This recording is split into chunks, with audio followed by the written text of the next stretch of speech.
Alors,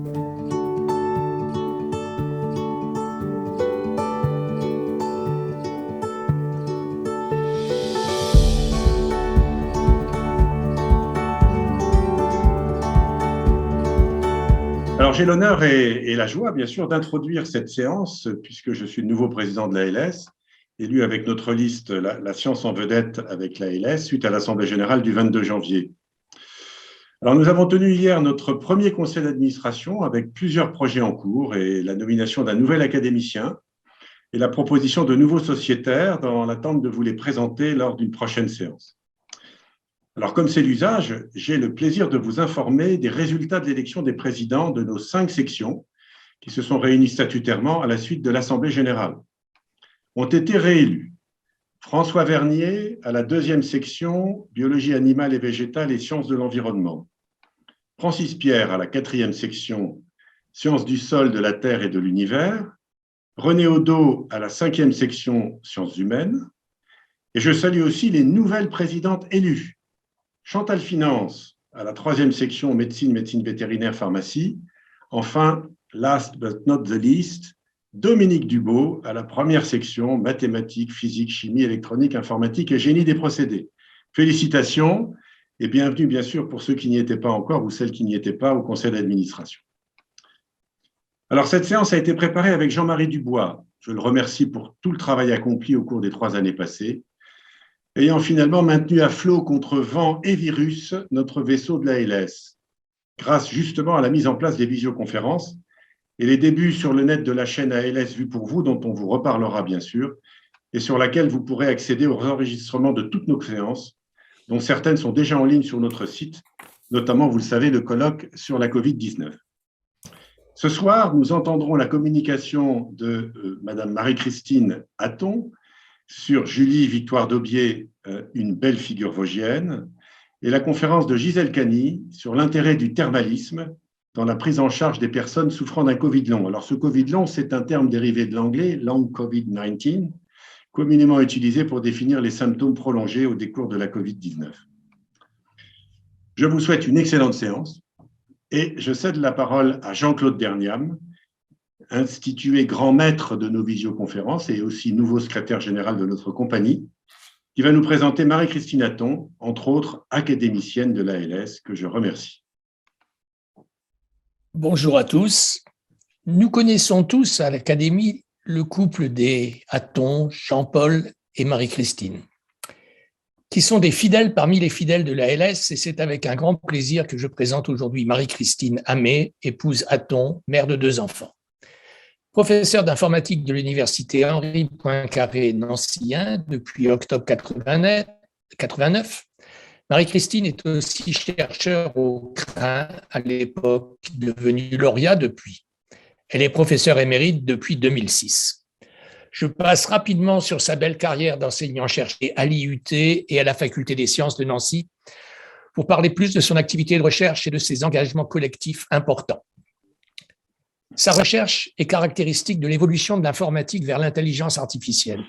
Elle s'est développée d'abord dans le domaine de la reconnaissance de la parole, la caractérisation du locuteur, l'aide à l'éducation vocale, la rééducation des enfants sourds, avant d'évoluer vers les aspects cognitifs de l'acquisition des connaissances, la modélisation de la connaissance et du raisonnement, la méthodologie de construction des systèmes multi-experts et enfin les approches mixtes de la prise de décision complexe. En plus de nombreuses responsabilités administratives à l'IUT et à la Faculté des sciences, ainsi qu'à l'université, Marie-Christine intervient dans des cercles divers, entre autres à l'UCP à Nancy et à Saint-Dié chez les professeurs émérites et bien sûr à l'ALS. Ce sont des conférences scientifiques, mais aussi plus engagées, des propos sur les femmes de science, des femmes de talent, la longue marche des femmes vers l'émancipation, les droits des femmes, la diversité, tout thème auquel se rattache la conférence d'aujourd'hui. Elle s'est aussi engagée dans des actions de bénévolat et n'hésite pas à prendre des responsabilités dans des associations comme chez les Émérites, au Rotary, à Garennes, où elle a participé longtemps, et à la LS, bien sûr, où elle a participé longtemps au conseil d'administration. Marie-Christine, c'est à ton tour. Merci beaucoup Jean-Claude pour cette présentation presque plus longue que ne sera la communication qui va suivre. En fait, pour contrôler au mieux mon temps et parce que c'était une gageure de présenter 50 ans de vie intense en 15 à 20 minutes, j'ai choisi d'enregistrer ma communication. Donc, je vais tout de suite partager cette communication et ce qui vous dira bonjour. Bonjour à toutes et à tous, c'est avec plaisir que je vous retrouve même à distance. Il y a 8 ans déjà, j'ai eu l'occasion de vous parler de femmes de science, femmes de talent, femmes reconnues comme exceptionnelles, dont les biographies hors normes nous éclairent sur le passé et aussi sur notre siècle. Julie Victoire d'Aubier faisait partie de ces femmes. Je me suis intéressée particulièrement à elle comme femme libre, engagée et inspirante, qui a vécu et œuvré dans les tourmentes politiques et sociales du XIXe siècle, juste sur les 50 ans du milieu du siècle. Voici une synthèse des documents que j'ai parcourus, des grands thèmes. Je pourrais vous en dire plus sur demande. J'insiste seulement ici sur l'ouvrage de Gilles Laporte, les travaux de Georges Poul, Geneviève Fraisse et d'autres auteurs, et particulièrement celui de Véronique André-Duru que je vous montre ici. Voilà une vue de cet ouvrage. Véronique, je sais que vous m'écoutez, je vous en remercie et je ne veux pas manquer de signaler la qualité de votre ouvrage, le sérieux, l'objectivité, la quantité d'informations dans le travail d'historienne que vous menez sans conjecture inutile. On voit la couverture, la 4e de couverture, avec une photo qui semble être la seule connue de Julie Victoire et copie de son diplôme de bachelier S-Lettres. On a compris que ce baccalauréat est ce qui fait en premier sa notoriété. Sont figurés sur cette carte des lieux qui comptent dans la biographie de Julie Victoire.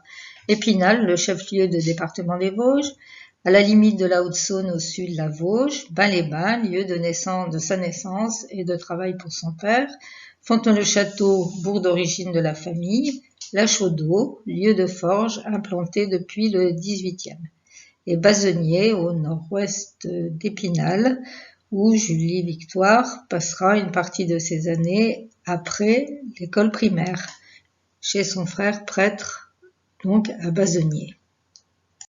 Nous sommes donc en 1824 dans la Vosges, sur le site d'une manufacture de fer blanc, organisée en familistère. Nous sommes à l'aube du paternalisme, on peut parler ici de pré-paternalisme.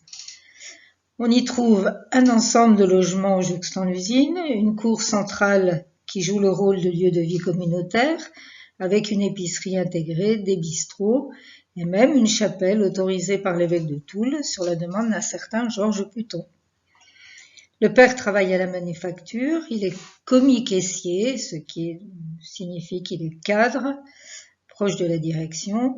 La famille habite ainsi dans la maison des commis que l'on voit à droite sur la photographie. Si la famille vit à Bain-les-Bains à l'heure de la naissance de Julie Victoire, elle est originaire de Fontaine-le-Château, un bourg à visiter et à parcourir pour un certain nombre de lieux d'intérêt, figurés ici, en particulier le musée de la broderie, de la métallurgie et du patrimoine. Donnons quelques détails sur sa généalogie. Les familles paternelles et maternelles appartiennent toutes deux à la bourgeoisie locale. Le grand-père paternel, ancien négociant, appartient à une famille de lettrés aux idées progressistes. Le grand-père maternel est directeur des forges Buyères à la Chaudeau, qui tiennent une place importante dans la métallurgie comtoise. On y trouve à l'époque une tréfilerie, une tôlerie et des trains laminoirs. De Buyères, ça nous dit quelque chose quand on aime les beaux ustensiles de cuisine. Le père est cadre à la manufacture, meurt quand sa dernière fille a 20 mois, et la famille quittera alors Bain-les-Bains pour Fontaine-le-Château. Quant aux femmes, me direz-vous, elles élèvent et éduquent les enfants et tiennent le ménage. Venons-en à la fratrie. Julie Victoire est le 8e enfant. Je vais parler principalement de 2 aînés, Joseph Florentin, qui sera ordonné prêtre et chez qui Julie Victoire complétera l'éducation reçue à l'école primaire, et Julie, première femme de Fontaine-le-Château, à ouvrir un bureau de broderie. Ces bureaux servent d'intermédiaires entre les entreprises qui leur passent commande, entreprises essentiellement parisiennes, et les brodeuses. Les entrepreneuses de broderie répartissent et recueillent le travail. En Lorraine et particulièrement en Vosges, je reviens sur cette question de la broderie, s'exerce cette activité qui permet aux femmes d'avoir une rémunération tout en travaillant à domicile ou en atelier de proximité. La photo date de 1930 environ. À Fontenoy-le-Château, c'est la broderie blanche, c'est-à-dire la broderie au fil blanc. On peut voir ici de belles pièces exposées au musée. Et la broderie de Fontenoy-le-Château sera primée à l'exposition universelle de 1855. Julie Victoire naît dans un siècle instable. Elle a croisé les importants changements politiques, économiques et sociaux du milieu du 19e. 7 régimes politiques, en effet, se succèdent en moins d'un siècle. Elle en connut 5. La deuxième partie de la Restauration avec Charles X, l'année de sa naissance. La monarchie de Juillet avec Louis-Philippe, la Seconde République, le Second Empire, la proclamation de la Troisième République. Les soubresauts politiques du XIXe siècle et les évolutions techniques éclairent sur les avancées et les reculs concernant les femmes. Je ne résiste pas au plaisir de vous montrer cette image d'Épinal, la grande querelle du ménage. En effet, le siècle a débuté avec le Code Napoléon, le Code civil des Français, établi en 1804. La famille avait un chef qui était le mari, la femme en cas d'incapacité ou de décès. Il avait en principe les pouvoirs de direction de la famille. Lors de son mariage, la femme était considérée comme mineure, soumise à la puissance maritale, et sa capacité juridique était restreinte, mais pas pour ses propres affaires si elle était mariée sous le régime de la séparation de biens et qu'elle était commerçante. Elle n'a pas le droit de vote. Les femmes ont été officiellement exclues du droit de vote en 1789. Les hommes acquériront le droit de vote universel en 1948 et les femmes, on le sait, un siècle plus tard. Ici, c'est la lutte pour qui portera le pantalon. Quant à l'instruction des filles et des garçons, ces images sont éloquentes. On voit une classe de filles appliquées dans les travaux d'aiguille, et puis les garçons devant leur pupitre et leur cahier. Nous allons voir ce qu'il en fut pour Julie Victoire. Revenons à Julie Victoire. Dans les tables qui suivent sont regroupés divers événements, mais vu le temps imparti, nous nous attarderons principalement sur les lignes rouges qui la concernent. À sa naissance, il n'y a pas d'école obligatoire pour les filles. Elles sont éduquées par leur mère au sein de la famille ou au sein de congrégations religieuses. Le projet est d'en faire de bonnes épouses et de bonnes mères. Mais il existe une école primaire à Fontenoy-le-Château, ce qui n'est pas commun. Julie Victoire fréquente l'école et obtient son brevet élémentaire. C'est en 1833, quand Julie Victoire a 9 ans, qu'est promulguée la loi Guizot, qui fait obligation aux communes de plus de 500 habitants d'ouvrir une école primaire masculine et rémunérer un instituteur diplômé. La liberté est laissée aux communes d'ouvrir aussi une école primaire pour les filles, mais c'est souvent impossible financièrement. De toute façon, il est important pour l'époque que les filles et les garçons soient séparés à l'école. L'école de Fontenoy-le-Château existe depuis le XVIIIe, en réalité. Après l'obtention de son brevet élémentaire, elle est placée vers 12-13 ans chez son frère, Florentin, alors curé de Bazenier, commune que j'ai montrée tout à l'heure sur la carte au nord-ouest d'Épinal. Elle va étudier avec son frère les humanités, la botanique, l'arithmétique, elle constitue un herbier, elle lit aussi les auteurs anciens. Et à 20 ans, Julie Victoire décide de se présenter au brevet d'aptitude à l'enseignement primaire supérieur. Les religieuses ne sont pas tenues d'avoir ce diplôme et Julie Victoire le déplore. Elle obtient ce diplôme à Épinal à l'âge de 20 ans, donc en 1844. Épinal étant devenu le chef-lieu des Vosges en remplacement de Mirecourt en 1790. C'est alors le seul diplôme accessible aux jeunes filles. L'inscription est gratuite, il suffit d'avoir plus de 18 ans, de présenter des certificats de bonne mœurs et Julie Victoire, donc munie de ce certificat de capacité, peut avoir une activité rémunérée. Elle va alors travailler comme préceptrice dans des familles d'industriels à Dossel, Schiltigheim et aussi en Allemagne, où elle enseigne le français et apprend elle-même très vite l'allemand. Elle sera d'ailleurs plus tard sollicitée pour effectuer des traductions de poètes et auteurs allemands par Marie Dagou, femme de lettres, et auteur d'un essai sur la liberté. Cette dernière, Marie Dagou, influencera elle aussi le parcours de Julie Victoire. 1848, la monarchie de Juillet laisse la place à la Deuxième République, avec quelques avancées pour les hommes, comme le droit de vote, puis quelques restrictions, comme il est indiqué ici. Puis, c'est l'avènement du Second Empire. Julie Victoire s'inscrit à Paris au Muséum d'histoire naturelle, recommandé par Isidore Geoffroy Saint-Hilaire, zoologiste. Les cours y sont gratuits, elle est autorisée à les suivre, et il y a là la première preuve de sa présence à Paris. En 1953, Napoléon III épouse Eugénie de Montijo, femme cultivée, aux idées avancées, décrite par certains historiens comme rigide et intransigeante, mais en tout cas, elle a permis des avancées dans la cause des femmes, comme la création d'écoles d'enseignement professionnel ou l'incitation à poursuivre des études supérieures. Elle a permis ainsi à Madeleine Brès, première femme docteur en médecine, et à d'autres jeunes femmes d'entrer dans la vie professionnelle après des études supérieures. Et elle suivra de près les travaux de Julie Victoire.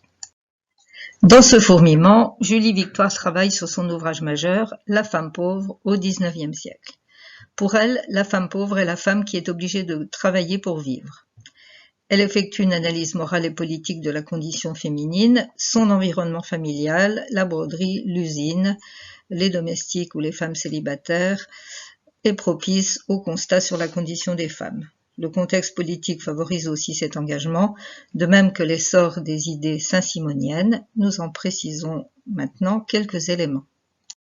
En effet, particulièrement sous le règne de Louis-Philippe, la bourgeoisie s'enrichit, mais les salaires des ouvriers baissent. La durée de la journée de travail augmente jusqu'à 12, 15 ou même 16 heures. Les femmes et les enfants travaillent souvent, mais sont moins payés que les hommes, jusqu'à 3 à 5 fois moins à la production. L'industrie les recherche. Les ouvriers n'ont pas le droit de grève. Notons quand même que c'est en 1841 est promulguée l'interdiction du travail des enfants de moins de 8 ans. En 1964, nous sommes sous le Second Empire, le droit de coalition est accordé aux ouvriers, les chambres syndicales sont autorisées, l'égalité de témoignage entre patrons et ouvriers est reconnue, mais le sort des femmes n'est pas vraiment amélioré. C'est à cette époque que Victor Hugo écrit Les Misérables. Au contexte politique s'ajoute une importante révolution culturelle qui avait débuté avec le siècle sous l'influence du comte de Saint-Simon, philanthrope, philosophe de l'industrialisme. Et à sa suite, les saint-simoniens accentuent le caractère socialiste de ces idées. De grands noms y adhèrent, comme je l'ai indiqué ici, avec comme pensée clé, pour élever le niveau social, il faut créer des richesses, d'où développer l'industrie et partant la formation professionnelle. Julie Victoire a connaissance de ces idées et elle croise la route d'Arlès Dufour, un industriel lyonnais influent acquis à la cause des femmes et qui va lui permettre d'avancer dans son projet de vie. Il se trouve qu'en 1959, elle a 35 ans, un concours est lancé par l'Académie de Lyon sur un sujet tout à fait novateur, rechercher surtout au point de vue moral les mesures les plus pratiques pour élever le salaire des femmes à l'égal de celui des hommes lorsqu'il y a égalité de service ou de travail, pour ouvrir aux femmes de nouvelles carrières, etc. Julie Victoire remporte le premier prix du concours devant 23 candidats et cette question de concours est publiée sous le titre « La femme pauvre au XIXe siècle par une femme pauvre ». La deuxième édition sera couronnée à l'exposition universelle de Paris de 1867. Voici une image du document édité en 1870 qu'on voit chez Gallica avec un extrait du plan « Quels moyens de subsistance sont les femmes ? Quels moyens de subsistance faut-il aux femmes ?» et une conclusion qui s'appelle « Essai d'organisation de la famille et de solidarité entre le capital et le travail » et réponse à quelques objections, ce qui tient en 70 pages, cette conclusion, plus de 70 pages. On a compris que pour elle, l'émancipation de la femme, l'égalité entre hommes et femmes doit passer par les études. Elle va se battre pour se présenter au baccalauréat. Nous sommes en 61, 2 ans après la réussite au concours de Lyon, et grâce en particulier à ses soutiens du milieu saint-simonien, elle s'inscrit à la faculté des lettres de Lyon pour passer le baccalauréat. Quelques mots sur le baccalauréat ès-lettres de 1852. Il fallait avoir au moins 16 ans. Il comportait 2 épreuves, une épreuve écrite et une épreuve orale. Nous allons voir le détail. Julie Victoire y satisfait et elle est déclarée premier bachelier de France. Il n'y avait pas de notes ni de moyenne. Les jurés votent avec des boules de couleur et elle fait partie des 10 reçus sur 22 candidats. Elle est félicitée par les personnalités de son temps, y compris le doyen de la faculté de Lyon. Et voilà donc ses résultats: boule rouge passable, boule blanche favorable, boule noire défavorable. Je vous laisse observer ses succès ou moyens succès. Comment Julie Victoire s'habillait-elle à l'époque de son baccalauréat? La photo connue d'elle la montre en robe avec jupon et crinoline, comme il était commun à l'époque. Le pantalon était considéré comme un vêtement emblématique de l'autorité masculine. Et indiquons qu'en 1800, le préfet de police avait imposé que les femmes demandent une autorisation préalable pour porter le pantalon, avec une raison professionnelle ou médicale. En parallèle avec la photo de 61, une des peintures de la série La Parisienne de Jeanne Tissot, années 80, et bien là c'est bien différent. Les années qui suivent seront celles de son activité militante. Julie Victoire réside à Paris, avenue des Champs-Élysées, donne des conférences, devient journaliste économique. En 60-61, un concours auquel elle ne peut participer est lancé à l'attention des instituteurs hommes. Les besoins de l'instruction primaire dans une commune rurale au triple point de vue de l'école, des élèves et des maîtres. Elle rédige malgré tout un essai qu'elle appelle du progrès dans l'instruction primaire, justice et liberté, point d'exclamation, et qui remporte un succès certain qui deviendra un ouvrage publié en 62. Elle écrira beaucoup par la suite. 2 jours après la défaite de Sedan, c'est la proclamation de la Troisième République. 1 mois après, la mairie de Paris cherche à constituer une commission de dames pour examiner les questions relatives à l'enseignement primaire. Julie Victoire est sollicitée avec Emma Chenu, première bachelière et sciences, des pédagogues, des universitaires. Un rapport sera produit par la commission en 1871. Jules Ferry a pu trouver dans ce rapport l'inspiration pour les nouvelles lois scolaires qu'il proclamera 10 ans après. Cette même année, elle crée l'Association pour l'émancipation progressive de la femme, dont elle sera vice-présidente. Elle écrit beaucoup, en effet, dans l'hebdomadaire économique L'Économiste français, dans l'hebdomadaire Le Droit des femmes. Elle donne des conférences, fait des lectures publiques. Elle croise ainsi des économistes, des journalistes, des directeurs de musées. Et on voit ici les grands thèmes de ces rédactions et parfois de ces pamphlets et de pétitions qu'elle a présentées au Sénat entre 63 et 69.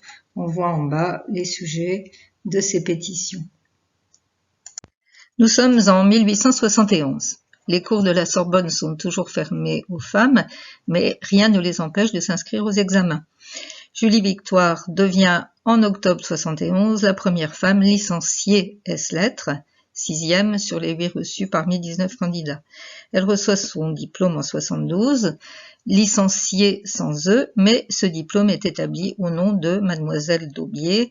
Le ministre en personne, Jules Simon, a rayé Haussieur pour le remplacer à Mademoiselle. Elle lui adresse une lettre de félicitations. Comme pour son baccalauréat, les lettres de félicitations affluent de partout et la poussent à aller encore plus loin. On sait que, selon elle, les diplômes permettent de démontrer l'égalité intellectuelle des hommes et des femmes et de favoriser leur accès aux mêmes postes et aux mêmes salaires. Elle s'engage alors dans la préparation d'un doctorat ès-lettres. Elle choisit de traiter le sujet de la condition de la femme dans la société romaine. Elle se rend d'ailleurs à Rome et ponctuellement à Paris. Elle se retire en 72 à Fontenoy-le-Château dans sa grande maison acquise auparavant en bordure de la rivière Connay pour travailler à son doctorat et rester auprès de sa mère malade. Elle vit, dit-on, dans un confort moderne pour l'époque, dans une aisance bourgeoise. Mais elle décède de la tuberculose à 50 ans sans pouvoir mener à bien son projet de doctorat. Ici, un panorama de ses œuvres. On voit dans ses titres les combats qu'elle a menés et, à travers les co-auteurs, les relations qu'elle a entretenues avec les milieux politiques et littéraires. De nombreux hommages lui sont rendus. D'abord à Fontenoy-le-Château, bien sûr, une fresque la représente passant son baccalauréat au centre du bourg. Chaque année, l'association d'histoire des Amis du Vieux Fontenoy organise une visite commentée de la ville, quand c'est possible. Dans les pas de Julie-Victoire d'Aubier, la médaille d'honneur de la ville est frappée à son nom. Le musée, comme on l'a dit, lui accorde une large part. 3 places sont dénommées Julie-Victoire, à Fontenoy-le-Château, à Bazonnier, à Lyon. Et en juin 2018, comme le montre l'image, une plaque Maison des Illustres est apposée sur la façade de sa maison natale à la manufacture de Mané-Bain, 2e maison des Illustres dans les Vosges, après Domrémy. De nombreux établissements ou rues sont à son nom, parfois par erreur, ça s'appelle Julie d'Aubier ou Victoire d'Aubier. On voit ici au ministère de l'Éducation nationale des vingtaines d'écoles, des groupes scolaires importants, des lycées, un salon au ministère de l'Éducation nationale, un bâtiment de la présidence de l'Université de Lyon, des rues, dont une à Tomblaine et une à Maxéville, des passages, des ruelles, une crèche, des promotions d'étudiants, résidences universitaires, la chambre de commerce d'Épinal, etc. Une salle à l'inspection académique d'Épinal, au lycée de Émile Gallet de Taon-les-Vosges, et on l'a vu en page de garde, le doodle de Google du 26 mars 2018 lui était consacré. Enfin, chez nous, un amphithéâtre de l'IUT Nancy-Brabois porte le nom de Julie Victoire. Pour conclure, disons que ces idées se sont inscrites dans le courant de pensée moderniste du Second Empire, annonciateur du XXe siècle. Victoire d'Aubier est une moraliste, une économiste féministe par sa nature même. Ses engagements dans les mouvements de l'histoire du temps, son travail de préceptrice, ses relations politiques, journalistiques et amicales sont remarquables. Elle laisse le souvenir de sa ténacité dans la lutte pour la reconnaissance de nombreux droits aux femmes. Elle ne voit pas de son vivant le résultat de toutes ces luttes, mais elle a néanmoins la satisfaction de jouir d'une certaine reconnaissance et ses engagements trouvent bien sûr leur prolongement dans nombre d'avancées réalisées depuis, mais c'est une autre histoire pour une autre occasion. Je vous remercie de votre attention. Merci beaucoup, Marie-Christine. Je trouvais que c'était extrêmement instructif. Je suis allé il n'y a pas longtemps à Fontenoy-le-Château et j'ai vu effectivement la fresque et tous les éléments du décor. C'est une analyse minutieuse sur le plan historique et on voit tous les progrès et tout ce qu'a apporté Julie Victoire. Ma question concerne le développement à la même époque de cette émancipation des femmes et peut-être de l'action particulière de certaines d'entre elles dans les autres pays d'Europe. Est-ce que vous avez étudié la question? Est-ce qu'on peut imaginer qu'il y a eu la même progression finalement ailleurs ou est-ce que la France a été tout à fait novatrice grâce à elle? Non, Julie Victoire a eu de nombreux contacts avec des femmes à l'étranger, notamment en Allemagne et en Angleterre. Mais elle a correspondu également avec des jeunes femmes américaines. D'ailleurs, elle a appris l'anglais pour pouvoir communiquer avec les correspondantes de langue anglaise. Le mouvement suffragiste pour le droit de vote pour les femmes est parti d'Angleterre. Il a été relayé très vite en France et on n'a pas eu le temps de le voir dans mon propos, mais une association pour les droits des femmes s'est constituée en 1848, je crois, avec Eugénie Boyer, et elle a tout de suite adhéré à cette idée de défense du droit de vote et du droit à l'éligibilité. Bon, ça s'est fait bien sûr plus tard, mais elle a eu une activité importante sur ce plan-là, en liaison avec des femmes européennes.